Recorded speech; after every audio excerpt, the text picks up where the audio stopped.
정부와 각 지방자치단체가 유턴 기업들을 유치하기 위해 산업단지 내 특화단지를 조성하는 등 다양한 지원책을 내놓고 있습니다. 중국에서 국내로 돌아온 유턴 기업들이 있는 익산 귀금속 특화단지도 그중 하나인데요. 이곳의 유턴 기업들이 국내로 돌아오는 과정에서 어떤 과정을 거쳤고 또 어떤 점들이 아쉬웠는지 신아름 기자가 익산 귀금속 특화단지를 찾아가 들어봤습니다. KTX 익산역에서 20여 킬로미터를 달려 도착한 전북 익산 제3 일반산업단지 내 귀금속 특화단지. 미국 대형 백화점 체인인 메이시스와 유명 패션 브랜드에 납품하는 주얼리 기업 하이주얼 본사가 위치한 곳입니다. 하이주얼은 3년 전 중국 칭다오에서 이곳 특화단지로 돌아온 유턴 기업. 분양이 아닌 임대 조건으로 유턴해 초기 투자 부담을 낮춘 덕분에 비교적 빠르게 국내 시장에 안착했고 코로나 팬데믹 직전인 2019년엔 연간 수출액 2천만 달러를 돌파하기도 했지만 그 과정이 순탄했던 것만은 아닙니다. 특히 유턴 직후부터 급격히 오른 최저임금은 돌발 변수였습니다.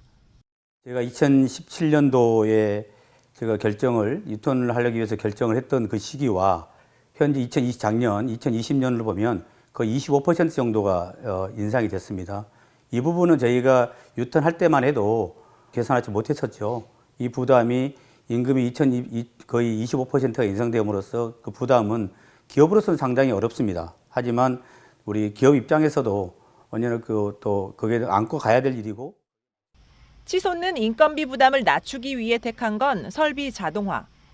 큐빅, 반짝이 등 사람 손을 거쳐야 했던 주얼리 부자재 본딩 작업을 직접 개발한 기계로 대체하고 나서야 가격 경쟁력을 확보할 수 있었습니다. 유턴 기업에 주어지는 지원책에도 아쉬움이 남습니다. 유턴 기업에 대해서 2018년도에 주어졌던 1년 동안 주어졌던 고용 창출 장려금이라는 제도가 있었습니다.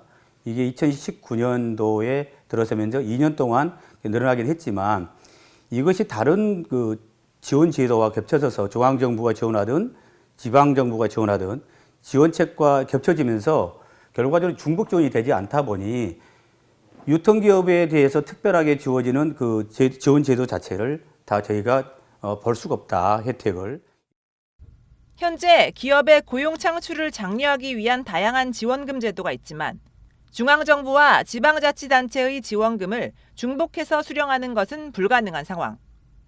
둘 중 어떤 것이 더 유리할지 따져 선택해야 하는데 초기 정착 과정에서 신경 써야 할 것이 특히나 많은 유턴 기업으로서는 그럴 여유가 상대적으로 부족할 수밖에 없습니다.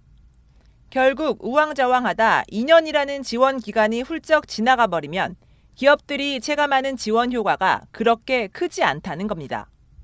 장기적인 관점에서 초기 정착에서부터 안정화에 이르기까지 단계적으로 유턴 기업들을 지원할 수 있도록 보다 세심한 정책 수립을 요구하는 목소리가 높아지고 있습니다. 머니투데이 방송 신아름입니다.